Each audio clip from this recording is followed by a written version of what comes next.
What happened? I don't know. Am I supposed to do something? My screen just had this thing. Can you I'm hear so me? sorry. I just started recording. Please excuse me. We should be good now. Okay, but is okay. So I don't worry. Can you hear me now and everything's okay? Yep. Okay, because I don't, this thing says to make it to got it down, but I can't understand this machine. So in any event, as you can plainly see, my first apology is this is not going to be funny. My second is that it's not finished. And my third is I am a fumble-fingered techno illiterate. And as you plainly see, and I had to borrow this laptop just to do this Zoom thing. So all of those things taking into consideration, you will have to be kinder than you feel like right now. So anyway, more skin in the game. Several, well, now many actually years ago, my brother and his wife had a great friend, Pessy, now deceased, a couple of decades older than we 30-somethings were, a smart, savvy Jewish mother of a woman who worked with my sister-in-law and over time became a member of our whole family. All the best Yiddish words I know come from her, Hazarai, Bar Schleptekrank. She was a wonderful combination of high intelligence and limitless gullibility. She read the New York Times top to bottom every day, and we'd often find her keening in despair over the state of the nation or of the world. In Pessy's universe, there seemed to be no such thing as good news. We all thought that was hysterical. She assured us that she hadn't always been that way, but as she got older, I thought, oh yes, now I know, older, now I get that. Now I'm Pessy. Back then, all I cared about was the Sunday Times, the crossword puzzle, and the book review. But the news, national and world affairs, not so much. The Beatles, the Bay of Pigs, Chappaquiddick, Watergate, Vietnam, I knew the basics, but I was busy. A single parent, 2 kids, pasting together a few part-time jobs.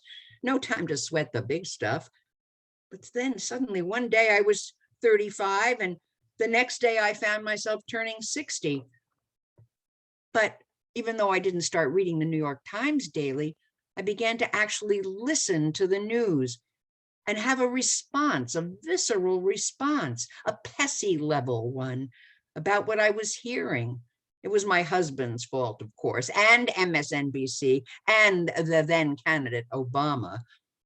Before they came along, I had my kids, my job, put on shows at the school, finally became a full-time English teacher, did some semi-professional theater on the side, regular stuff. But then something weird happened at 50, and I suddenly became a late blooming boomer in the romance department. I fell in love with a man who would become my second husband and would leave me with a heaping helping of emotional devastation 5 years later.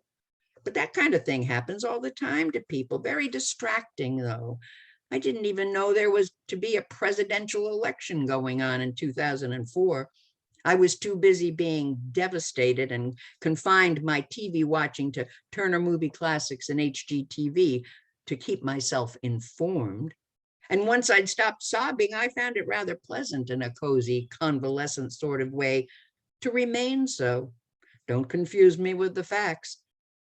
But my broken heart was healing in spite of itself. And a couple of years later, I met Mr. Number 3, the lovely, funny man with an addiction to cable news. And I went to hell in a handbasket. I'm telling you all this stuff to underscore the fact that nothing in my life then had either prepared me or qualified me in any way for what happened next.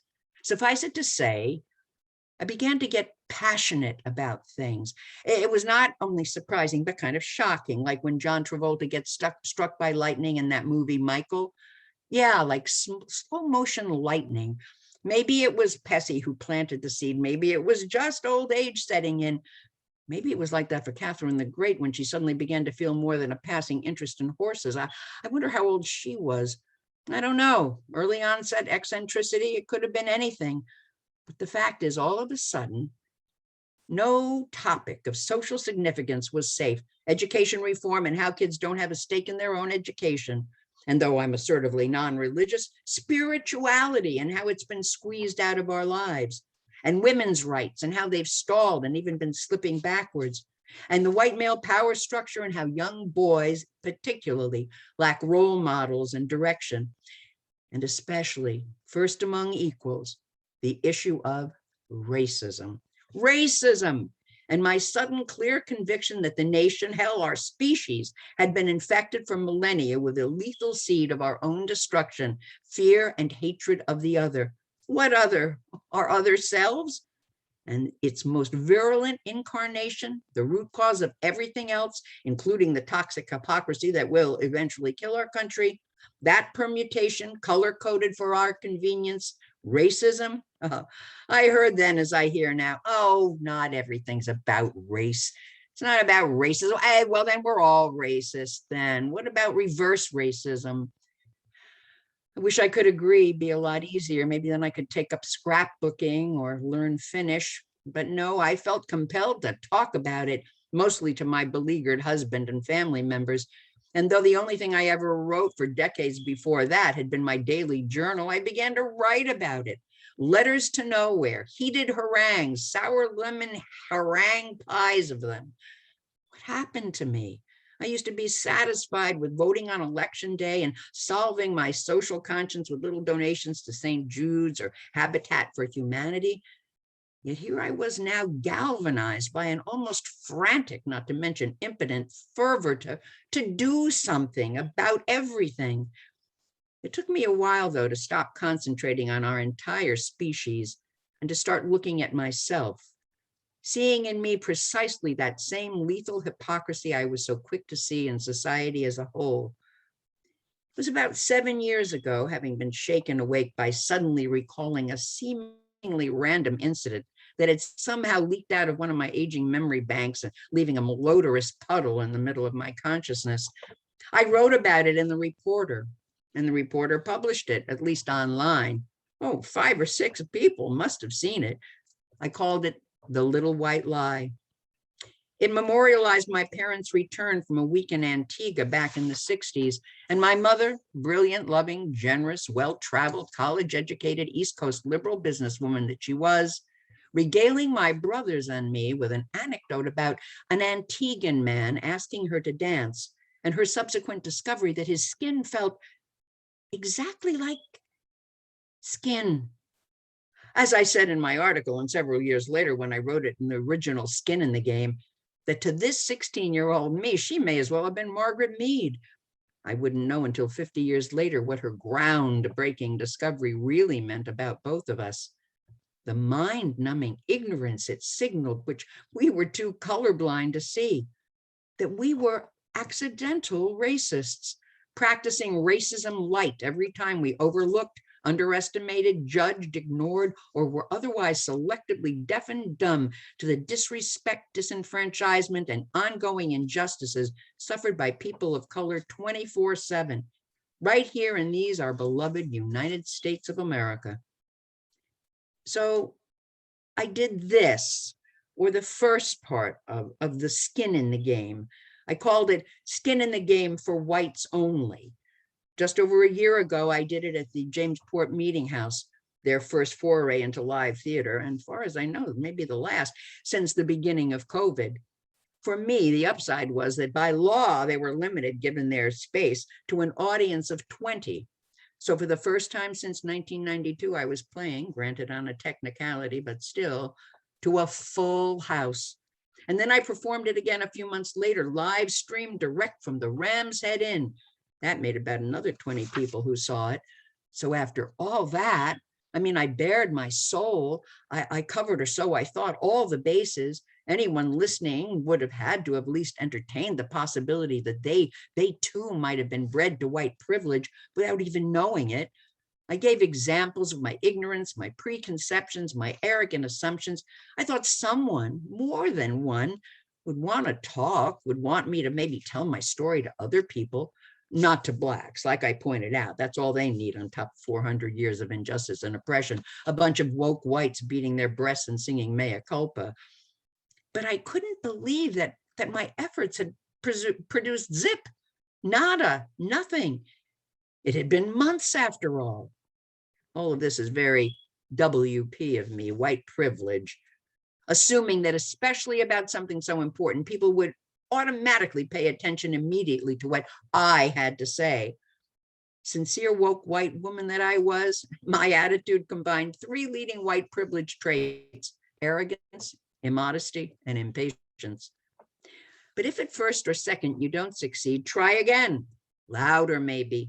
So this past August, I got in touch with the Shelter Island Library, which had been deprived of seeing my first effort, and asked if I could do a Friday night dialogue showcasing my spin-off, More Skin in the Game. It's a clever title. I thought that, I guess, my flabby old white hide wasn't enough, that maybe under threat of my doing a Skin in the Game 3, I could make you donate yours. I plan to rework some material, dump the topical pre-2020 presidential election stuff, and generally tighten it for your viewing pleasure. Timing is everything. When I first had this bright idea for the presentation last spring, it seemed that the vaccine was working, COVID had abated, and the future seemed bright for the new order of health and sanity that was abroad in the land. But even as I revised and revamped my piece, Delta reared its ugly head. Vaxxers and voter suppression laws and disinformation about the dreaded critical race theory being taught in American public schools was sprouting like crabgrass. And even now attendees at the January insurrection are now being voted into office. We find ourselves like the proverbial frog in the pot. We find ourselves in a nearly scalding hot water in a pot that's barely balanced on the edge of a precipice. Do we want our frog boiled or bashed? I don't know what this thing is I'm writing about anymore. I thought it was going to be an expansion of the conversation I'd hoped to start with the first Skin in the Game. But now this country seems to be hurtling past the boundaries that were nearly breached already less than a year ago. Now that whole idea, being reasonable, reflecting reasonably, honest conversation about our responsibilities as individuals, as citizens, seems so naive, not to mention pointless. It feels like I only have enough time and breath left for screaming. Who cares if I recognize or don't our own white privilege? What good is all this collective navel gazing? This foundering ship of state may well be sunk long before we can answer that. And besides, what difference does it make?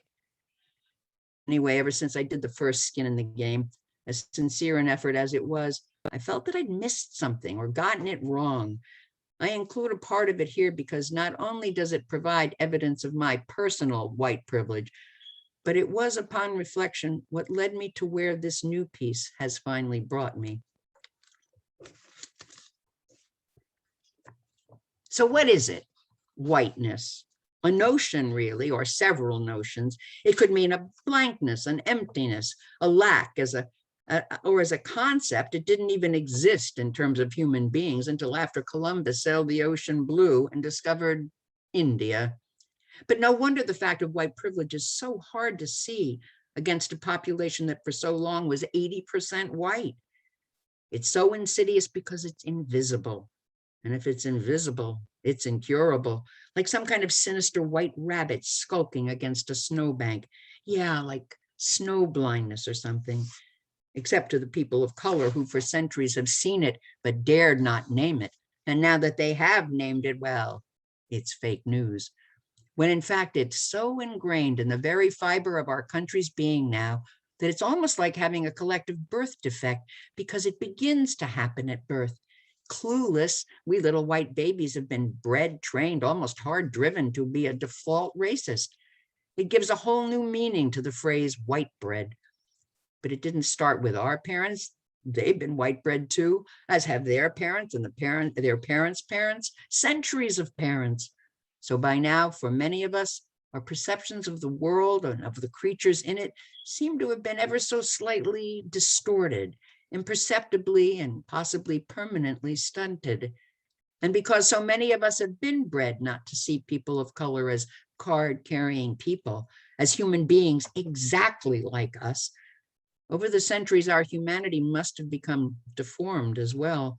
Even the greatest of us, the best of us, the white geniuses, the poets, the pathfinders, the heroes, if they haven't been directly engaged in protecting, preserving, and promoting the equality of all humans, which most of them haven't, then their light and our light has been dimmed, and inevitably we're all diminished. Look at the iconic framers of our Constitution. Tragically, they weren't thinking of all humans when they put their names on the Declaration of Independence. All men created equal. They didn't even mean all men, but it wasn't an oversight, an omission. It just went without saying that of course it meant only men, and of course those men it meant were only white. How strange that for we whites in America anyway, with our lust for more, in this one particular way, a lack of something, skin color, has come to be the defining factor in what it means to be fully human. Of course, extraordinary progress has been made in the past 65 years in terms of re-securing rights and privileges for people of color, at least by people of color, thanks to the Herculean efforts of Martin Luther King and Malcolm X, Rosa Parks, Medgar Evers, on and on. But that they had to struggle again in the 50s and the 60s for the rights of full citizenship they gained a century before, does that strike you as the American way? What would a framer say? But the fact is, for we humans, white or otherwise, believing that any group of people is superior to any other for any reason in terms of intrinsic value is not just the original sin of our country, but our species.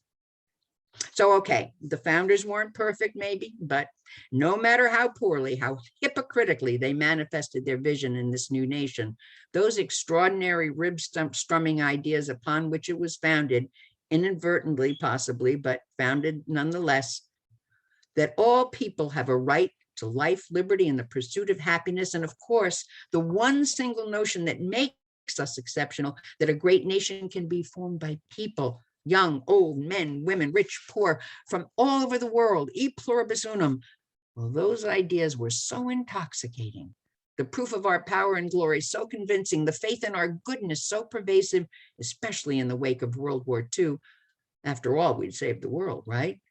That it's no surprise that in 1955, when a little 9-year-old me sat in the auditorium of the Roslyn Heights Elementary School and watched Mr. Smith Goes to Washington, two things happened. I became instantly and permanently enamored of Jimmy Stewart and felt for the first time a deep swelling pride in what our democracy was supposed to stand for, especially in the face of the dark forces bent on doing us harm. The silver screen theory of democracy transfixed me. I was still very young, of course. I had no idea that I was already being inadvertently white bread by my white bread parents, and sadly, neither did they. I remember for our unit in the Civil War in 6th grade, there was a story I wrote about the Underground Railroad. I wrote it in the first person as if I were the 11-year-old runaway slave. Of course, I didn't really grasp the full implications of slavery. I just knew it was wrong. I remember as I wrote, scaring myself with the idea of being alone with no family, running through the dark woods at night, not sure if the light that I saw through the trees was a safe house or a search party trying to recapture me.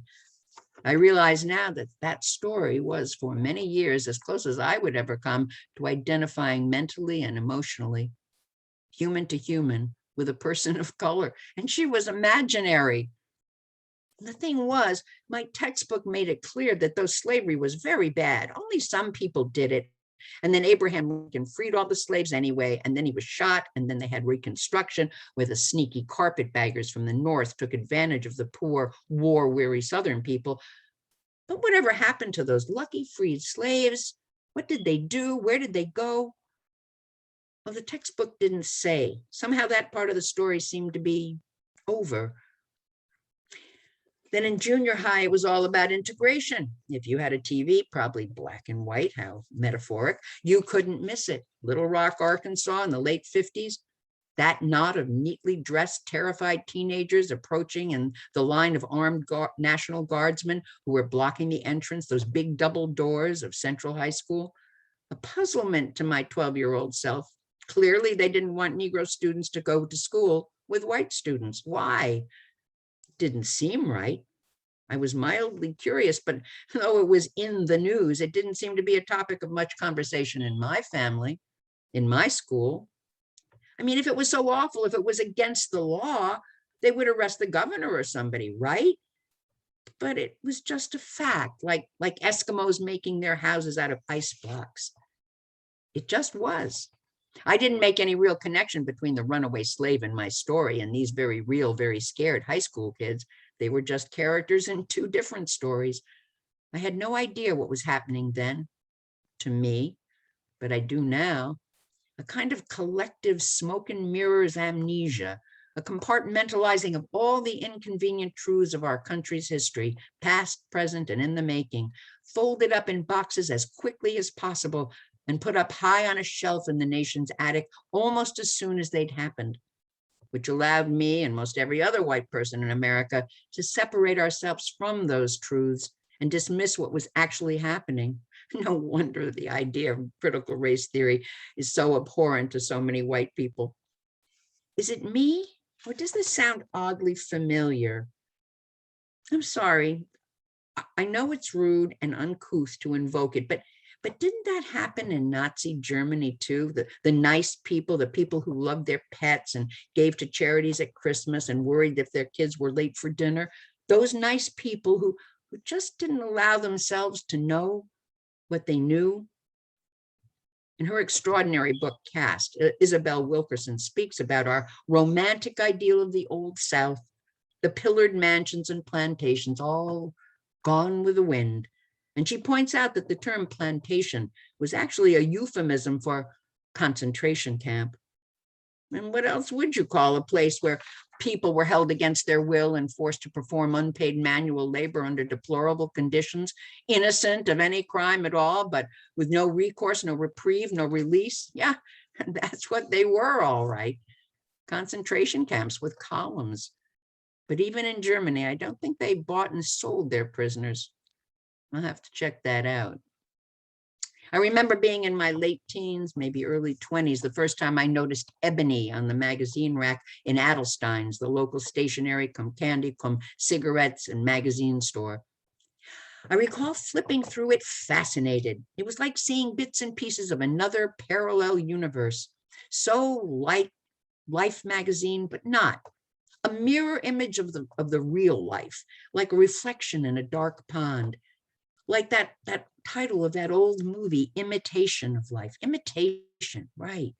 Weird. Years later, I remember snidely giggling when I first heard of Kwanzaa, and then the glancing condescension I felt when I discovered that there was such a thing as BET Network or Black beauty pageants or anything that seemed to be like the Black version of Americana. I recall off and on feeling a mixture of pity and impatience. If Blacks wanted to emulate the white lifestyle so much, why don't they just try harder? What's with all the self-sabotage, I remember thinking. The fists in the air, the Black power stuff. And then not all that long ago, 20 years or so, when I'd see a Black parent being interviewed on TV 20 minutes after a son or daughter had been shot and killed by the police, by a rival gang or whatever, and the parent would seem oddly calm, a little angry maybe, but almost casual, offhand. My God, I'd think if it were my child, I'd either be too hysterical or too catatonic to talk at all. And it occurred to me that perhaps Black people lack the capacity for deep emotion. I actually considered that possibility. I did not consider, however, the chances of my child being gunned down in the streets were minuscule by comparison. Nope, that never crossed my mind. But then I rarely thought about Black people, people of color at all. I got queasy when I first wrote this stuff down, and I am getting queasy now saying it. So that was then. But now here we are. And I realize now that if you'd asked me 2 minutes after I'd watched that piece on the news, if you asked me if I believed if all people were created equal, without hesitation, I would have answered with an immediate and robust yes, yes. And plenty of Americans who weren't East Coast liberals would have probably answered the same way and still would. That's what we thought. We thought. Please, I would have been savvy enough to parry the predictable challenges when this topic rarely to never came up with, oh, I know there are all still big disparities in opportunities, educationally, professionally, socially, politically, but they should be equal because they're, well, equal. Those people are equal to us. I just never got around to articulating just how then were they equal. But that was what the American Dream Catechism required. What's the land of the free and the home of the brave? America. Where are we guaranteed the unalienable rights of life, liberty, and the pursuit of happiness? America. Where are all men, and presumably by extension all people, created equal? America. And it should have been true, but it wasn't. And it isn't, clearly. And it's a lie that's killing us. The best I can do at the moment, given what I know of myself and my country now, is to ask myself that question again. It's what I missed the first time in the first skin in the game. Do I believe that all people are created equal? This time I can't be so quick to answer. I've been asleep so long. I've been in denial so long. I realized that maybe I'd have to first define what equal means, at least to me, in the context of this nation. As I mentioned, we know the framers didn't even mean all men when they led with their seminal self-evident truth that all men are created equal, right there, right front and center in the preamble to the Declaration of Independence. It seems they got that literally revolutionary notion from the English philosopher John Locke, who speaks of, and this is a quote and a long one, equality wherein all power and jurisdiction is reciprocal, no one having more than another, there being nothing more evident than the creature of the same species and rank, promiscuously born to all the same advantages of nature and the use of the same faculties, should also be equal one amongst another without subordination or subjection. Wow, that sounds great. But obviously he wasn't referring to all men either, especially considering that he himself profited from the shares he held in the slave trading Royal Africa Company. Oh, well, really, I did try to find a definition, but beyond 2 equals 2 implications, the concept of equality as it relates to humans is harder to find than hen's teeth. Obviously, all these great thinkers weren't thinking of the same kind of equality I was. I always thought in a vague, spongy way that the equality referred to in the Declaration must be referencing an equality in intrinsic value, human value. They sure didn't mean social, financial, political, or educational equality. So I mean, what was left?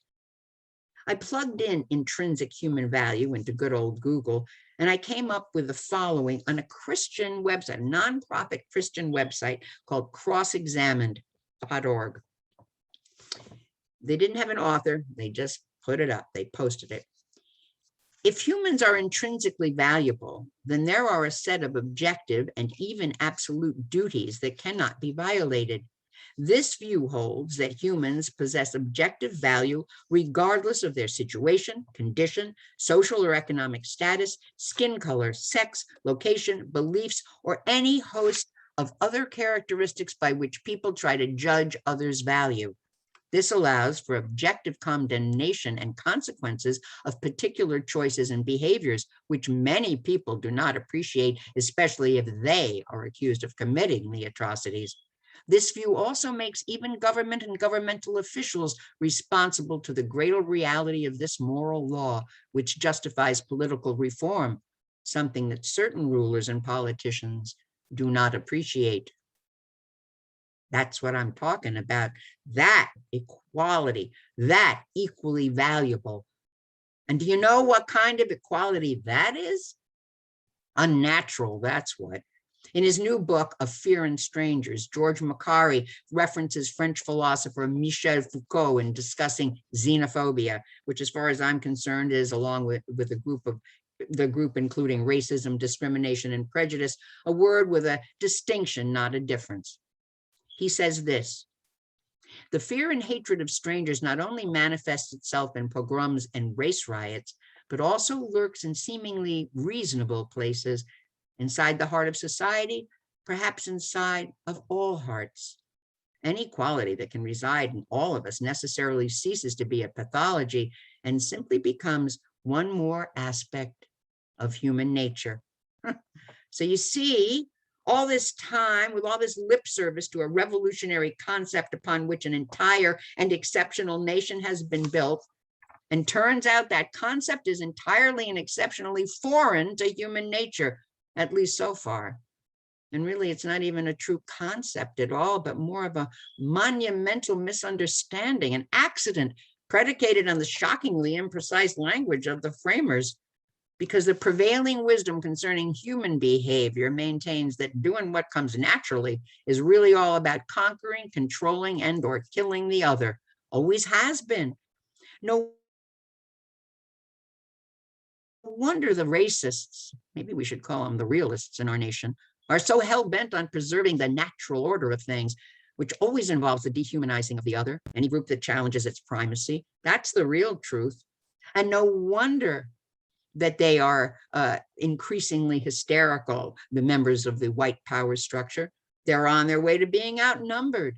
We effete intellectuals, we bleeding heart liberals, on the other hand, are the ones who have been trying to live the big lie. We're the liars. We can be forgiven to some extent, however accidental that idea may have been back in 1776. It is such a beautiful, seductive one to many of us, so powerful, so compelling, however insubstantial, insupportable, and fantastical, like a dream, an American dream that has nonetheless propelled generations of people to seek it, to almost find it, to somehow build a nation based on it, a nation that for all its flaws and crippling hypocrisy has become the greatest nation in the world. But that greatness is no longer sustainable. It's deeper even than truth or equality or value, the problem. It's a species thing. We seem to be hardwired to lie, a survival strategy, I suppose, a defense mechanism, like chameleons changing color, or blowfish puffing up, or peacocks or wild turkeys fanning their tails to look larger, stronger, more intimidating than they are, all in order to gain and keep power. Survival of the fittest. We lie about ourselves for that purpose all the time, but we especially lie about the other, members of the species who aren't white, for instance. That we say they're weaker, dumber, less civilized, less able, less worthy, less than in every way, including human.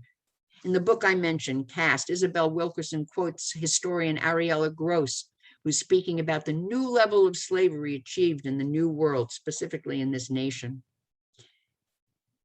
A segment of the population was officially deleted from the human race and placed in a subgroup which would remain enslaved for generations in perpetuity. Deleted from the human race. And maybe some obscure evolutionary purposes were served by this inherent trait, not only to dominate, but to diminish segments of its own species. But now, what once may have been a strength, have strengthened its development, is sapping its strength, poisoning it, physically, mentally, emotionally, psychologically, intellectually, culturally, creatively, you name it, especially now, as the white race is facing the inexorable change in demographics that will, within a couple of decades, shift our nation's population to a people of color majority. Many whites are mounting an increasingly panicked and futile battle to maintain the truth of the ancient status quo and to continue to live the functional truth that all people are certainly not created equal, but to their detriment, and in fact, to the detriment of our entire species. It's grow or go for our species, because given where we are now, there is no where to go but down and out. The irony is, of course, that the functional and foundational lie that many Americans have sold and told themselves, have drugged themselves with so they didn't have to confront the awful functional truth, This lie of a pie in the sky radical idea, a misunderstanding, as it now turns out, that kicked off this accidentally ambitious and exceptionally experimental experiment in democracy. That functional lie that all people are created equal, well, the punchline is, in the larger eternal universal sense, it's absolutely true, has always been. We are all created, let's be precise here, intrinsically and equally valuable. Physical, mental, and emotional, psychological, intellectual, and creative gifts and deficits are spread equally throughout the entire specially homogeneous species Homo sapiens. No 3/5, no subgroups, no splinter species, just one and only one. It seems to me that if we can somehow start to accept and celebrate that truth, let go of that other vestigial tale, the need to dominate and discriminate, we'll give our species somewhere to grow to. We won't have to give up all our comfy human flaws and failings, no worries. On a small and human scale, we can still be greedy, arrogant, judgmental, selfish, boring, buffoonish, if we just get that one huge eternal truth right, or not. One way or the other, whatever the majority of us decide, we've got to get rid of the lie. Truth, upon which all freedom, justice, and equality rests, is in its death throes, even as I write this. You know that as well as I do. So finally, at least as far as our nation is concerned, we've got to start somewhere, and I suggest it be here and now. And after we ask and answer this question for ourselves, we go out and respectfully ask it of everyone we know and everyone we meet. Do you believe that all people are humans and are created intrinsically and equally valuable? I'd like to think that, having allowed myself to finally start waking up, I have a long way to go, I've earned the right to give an answer to this question as an unequivocal yes. Yes. Other citizens, for all kinds of reasons, may truthfully answer no. I can respect that. If the majority of us answer no, then we have to make some changes, some alterations to our national claims, our American identity, that will finally at least reflect the truth about ourselves. If, however, after some fearless reflection, the majority of us can, in all honesty and good conscience, answer yes, yes, all people are human and all are created intrinsically and equally valuable. If that's true for most of us, then maybe after 243 years, we can finally begin to make it true for our nation. Hey, maybe even the world. Thank you. Wow. Thank you so much. Oh, you're very welcome. Everyone can put their cameras on if they like, and unmute yourselves if you like. And does anyone have any questions for Jenifer Maxson?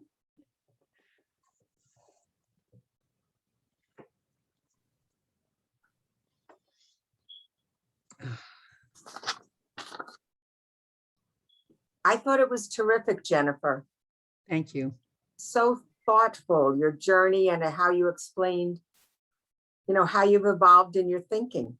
And I think it's so true. So much of it seemed unconscious to me too, when this started coming up in the past year, and realizing how much my whole life I've benefited from white privilege without even knowing that it was a term or a thing. It's amazing, and it's a great thing that we get to wake up. They make fun of woke. It's a joke, but it's not. Right.